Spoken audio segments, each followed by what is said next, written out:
If West Ham United were to be relegated this season, they will be playing Championship football in the 62,500-seater London Stadium, which is currently the third largest stadium in the Premier League. Schalke, who currently find themselves rooted to the foot of the Bundesliga table, having only one promotion from the second Bundesliga last season, play their home games at the 62,271 capacity Veltins Arena, which is the fourth largest ground in the Bundesliga. And up until last season, when they finally returned to the Campeonato Brasileiro Serie A after 3 seasons away, Brazilian giants Cruzeiro were languishing in the second tier while still playing at the ginormous 61,927 capacity Mineirão. All of those teams are currently competing in their domestic top flights, but that got me thinking. What are some of the biggest stadiums in all of world football hosting matches outside of their domestic top flight? I'm not including national stadiums like Wembley Stadium or the Stade de France, even if any of them are currently temporarily hosting club sides, and I also disregarded any stadiums which have both top flight and non-top flight occupants, since they are still, by definition, top flight stadiums, just not exclusively so. So those are my rules and criteria, and when I tell you that neither the Stadium of Light, the 49,000-seater home of Sunderland, nor, even more remarkably, the 57,000-capacity Volksparkstadion, home of second Bundesliga side Hamburg, quite make the cut, then you know that we are dealing with some seriously massive lower league stadia. Without further ado then, here are the world's 7 biggest non-top flight football stadiums. 7th, Stadio San Nicola. It is a ridiculous fact, but a nonetheless entirely true one, that the biggest club in Italian football, Juventus, have a much smaller stadium than SSC Bari, who only won promotion from Serie C last season. The Stadio San Nicola, which can play host to 58,270 spectators, is the 4th largest football stadium in Italy, behind only the soon-to-be-demolished San Siro, the Stadio Olimpico, and the Stadio Diego Armando Maradona, which also means that it is the 2nd largest stadium in Italy, which plays host to only one club. It is a stadium which defies logic and reasoning. It was built at an exorbitant cost to host 5 games at the 1990 World Cup, including the third-place playoff between the hosts Italy and England. Quite why such an enormous and expensive stadium was built in the city of Bari, whose hosts were and continue to be a perennial yo-yo club, no one seems to be quite sure. Though it was renovated in 2020, the Stadio San Nicola, like so many stadiums in Italy, is a tired, outdated, and frequently rather empty venue located in the middle of nowhere, about an hour's walk from the centre of the city, which is itself only the 9th largest in Italy by population. Referred to as a cathedral in the desert in Italy, which is similar to the English expression white elephant, it would be a mistake to dismiss the Stadio San Nicola outright as merely a thoughtless mistake, as when its 26 petals are lit up on a night, when it is designed to resemble a spaceship, you realise that the Stadio San Nicola isn't just a stupid and extremely expensive football stadium, but it is in fact a stupid and very expensive work of art. SSC Bari, who play at what would translate in English as the St. Nicholas Stadium, won promotion to Serie A the season before moving into their new ground, but they were relegated again in 1992. 3 top-flight promotions and 3 relegations have followed, but in 2018, following multiple bankruptcies, the original SSC Bari was kicked out of Serie B and the club was dissolved. A Phoenix club of the same name and identity started out in Serie D in the 2018-19 season, Bari's first ever season outside of the professional ranks of Italian football, and following promotions in 2019 and again in 2022, they are now back in Serie B, currently 4th in the league and very much in with a shout of promotion, with an average attendance this season of 17,922, which is the 2nd highest in Serie B, behind Genoa. And yes, that was the longest sentence in human history. 6th, Hefei Olympic Sports Center Stadium. I appreciate that I spent quite a while talking about the Stadio San Nicola, and I will make it up to you all by being much more terse about the Hefei Olympic Sports Center Stadium. My reasoning behind that is twofold. Firstly, I know a lot less about this stadium and its occupants, and there isn't a great deal of extra information out there to be found. And secondly, because, and this one is even more important, there aren't very many photographs of it. One thing that we can say for absolute certain is that the Hefei Olympic Sports Center Stadium is massive. It has a capacity of 60,000, and there are, and I'm not exaggerating at all here, about 20 purpose-built football stadiums in China with capacities in excess of 50,000, which don't have any top-flight occupants. Some are actually even bigger than the Hefei Olympic Sports Center Stadium, such as the Nanjing Olympic Sports Center, which was the home of Chinese Super League side Jiangsu Suning until they were dissolved in 2021, or the enormous Shenyang Olympic Sports Center Stadium, whose occupants ceased to exist in 2020, but since they don't have any current occupants at all, unlike the Hefei Olympic Sports Center Stadium, they're not eligible for this 7. The Hefei Olympic Sports Center Stadium, and yes, I do have to say the full name every single time that I say it, since I am unaware of whatever nicknames it might have, is home to Anhai Lishan FC, whose name I am doubtless pronouncing horribly wrong, who compete in the Chinese Champions League, full name the Chinese Football Association Member Association Champions League, which is, rather confusingly, the 4th tier of Chinese football. Still, we call our 2nd tier the Championship, our 3rd tier League 1, and our 4th tier League 2, so, who are we to throw stones? The Hefei Olympic Sports Center Stadium was opened in 2008, though, again, regrettably and confusingly given its name, it didn't actually host any events at the 2008 Olympics. And in addition to being the home ground of a football club that no one knows anything about, it has also hosted a humiliating 5-1 defeat for the Chinese national team against Thailand. That was considered to be one of China's worst defeats in years, so perhaps less confusingly in this instance at least, they haven't played there since. 5th, Estadio do Arruda. If it is truly mental football stadiums that you are looking for, and quite frankly, why wouldn't you be, then look no further than Brazil. The land of Yoga Benito is also the land of Estadios Idiotas, that one's just for those of you who are as expert and fluent as me in Portuguese, and few stadiums are more bonkers than that of the Estadio do Arruda, the 6th largest football stadium in Brazil, and among the 10 largest in all of South America. The Estadio do Arruda, also known as the Estadio José de Rego Maciel, can hold 60,044 spectators in varying degrees of comfort.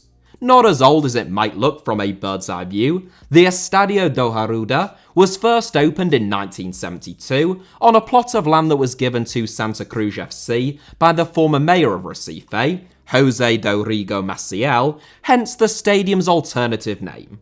Notable for its very gradual elevation, Estadio do Arruda has, well, whatever the opposite is, of a steep gradient. That means that every seat is supposed to have 100% visibility of the pitch, with no cages or netting unlike a lot of Latin American football stadiums, though it also means that those at the back of the top stand must presumably be quite far away from the pitch. It would be a pretty dramatic understatement to say that the Estadio do Arruda had been a long time coming by 1972, and not only did Santa Cruz fans build it brick by brick themselves, they were also asked to provide the bricks. The result is both ridiculous, stunning, and remarkable, and in 1994, the stadium recorded its record attendance of in excess of 90,000 as Brazil beat Argentina 2-0. Santa Cruz were top-flight regulars throughout the 1970s, meaning that they were, of course, in the top flight when the stadium was opened, and the late great Pelé actually played his 1,000th game against them. These days, Santa Cruz competes in the Campeonato Brasileiro Serie D, the fourth tier of Brazilian football, and they average a still very impressive 17,884 fans at their home games. Fourth, Olympiastadion. I should clarify, since there are hundreds of Olympic stadiums around the world, and four that go chiefly by the name the Olympiastadion, including the 74,475 capacity Olympiastadion in Berlin, home of Hertha Berlin, who were a second-tier team as recently as 2013, and are currently threatened with relegation from the Bundesliga once again. If they do get relegated again, they would be catapulted straight into second place in this 7, but for the time being, it is another Olympiastadion, this time in Munich, which slides in at 4th place. One of Germany's most famous football venues, the Olympiastadion was opened in 1972 as the main venue for the 1972 Summer Olympics. But after that, it became the home ground of both 1860 Munich and Bayern Munich. The original capacity of the stadium was 75,000, since reduced slightly to 69,250 for safety reasons, made up of a single enormous sloping bowl-shaped stand built around a racetrack. There can't be many single-tiered stadiums larger than the Olympiastadion. Zimbabwe's national stadium is the only one that immediately comes to mind, and even then I suspect that it is considerably smaller in terms of its actual size. In addition to being the primary venue for the 1972 Olympics, Munich's Olympiastadion also held the finals of both the 1974 World Cup and Euro 88, played out in front of crowds well in excess of 70,000. The last German international to be held there was actually Germany's infamous 5-1 defeat to England in 2002 World Cup qualification. 1860 Munich and Bayern Munich both left the Olympiastadion in 2006 to move into the purpose-built Allianz Arena ahead of Germany hosting the 2006 World Cup, which also has a slightly larger capacity of 75,024, the former having since moved on once again to the much smaller Grunwalder Stadion, which is more befitting of their third-tier status. The Olympiastadion's sort of kind of occupants also competed in the third league last season, but they were relegated, and their inability to find a suitable long-term home has been a constant thorn in their side. Tergucu Munich, a club founded by Munich's Turkish community in 1975 under a different name, moved into the Olympiastadion, which has essentially been a concert venue for the last 15 years, in 2020, following promotion to the third Liga. The fourth-tier side now fluctuate between the Olympiastadion and 1860's home ground, the Grunwalder Stadion, and they find themselves in 5th place in the Regionalliga Bayern at this moment in time. Third, Seoul Olympic Stadium. No newbies to this channel at this stage. Both the Seoul Olympic Stadium and the stadium's occupants, Seoul Eland, have featured a couple of times in the past, and HITC Sevens is apparently the Seoul Eland Ultras' favourite YouTube channel. What exquisite taste they have. The Seoul Olympic Stadium opened in 1984, ahead of the 1988 Summer Olympics, and it took a whopping 7 years to build. Initially opened with a capacity of 100,000, making it one of the largest stadiums in the world, today the stadium's capacity is restricted to 69,950, which still makes it the largest football stadium in South Korea. Despite that fact, no top-flight football team has ever called the stadium home, with Seoul's biggest club, FC Seoul, playing their home games at the Seoul World Cup Stadium, and South Korea's national team also not having played there regularly since the year 2000, and not at all since 2013. Semi-professional side Seoul United, who currently compete in the K4 League, briefly played at the Seoul Olympic Stadium between 2007 and 2009, and then again in 2012, and the massive venue got their first professional football occupants when Seoul Eland moved in 2015. Founded in 2014, Seoul Eland entered the K-League 2, which was known as the K-League Challenge at the time, for the first time in 2015, and they made the enormous stadium their home right from their inception. Now entering their 9th season, Seoul Eland have not yet had any promotions or relegations, their best season actually having been their very first, when they finished 4th in the 2nd tier. In the interest of full disclosure, it should be said that Seoul Eland aren't currently playing at the Seoul Olympic Stadium, which is temporarily undergoing reconstruction, and they're playing at the Mokdong Stadium, which is a lot smaller, for the time being. But the Seoul Olympic Stadium is still their permanent home, and they are expected to return to it once those renovations have been completed, so I figured that this was still fair game for an inclusion. I hope that you agree. Second, Estadio Nacional Mané Garrincha. Among the most brainless football stadiums ever to have been built, amidst some really formidable competition, if you spend even just 5 minutes reading about the Estadio Nacional Mané Garrincha, you start to get a good idea of why there were widespread protests in Brazil about the country hosting the 2014 World Cup. One of 7 brand new stadiums built for the 2014 World Cup, with the other 5 all having undergone major renovations, the Estadio Nacional Mané Garrincha was the largest of the new stadiums, the second largest stadium at that World Cup, and by far the most expensive. That was despite the fact that it was built in Brasilia, Brazil's federal capital city, which has no top flight or well-supported football clubs at all. Quite what anyone thought the long-term prospects would be for a 72,788-seater stadium built at a cost of €700 million in a city without a major football club, I'm not quite sure. The Mané Garrincha, named after the Brazilian football legend of the same name, is built on the same site as the original Mané Garrincha Stadium, which opened in 1974 when Garrincha was only 40 years old, but while some consider it to be the same stadium, it was entirely demolished and rebuilt, making it a bit like Trigger's Broom in that sense. One of the most expensive purpose-built football stadiums in the world, and indeed the most expensive outside of London and Qatar, the Mané Garrincha was being used as a car park for Brasilia's buses within a year of the World Cup, and photographs soon started to circulate of the ground rapidly falling into a state of disrepair. A white elephant, fully deserving of that name, 3 teams call the stadium home, none of whom compete in Brazil's nationwide league system at all, only the federal, district, state level competitions, let alone the country's top flight. This is a visually stunning stadium, which is almost the same size as Old Trafford, and is larger than any other stadium in the Premier League other than Old Trafford, playing host to regional competitions and rarely over 10% full. On one of the rare occasions in which the Mané Garrincha would have actually had a decent crowd, the 2021 Copa America, no fans were allowed in the stadium due to COVID-19.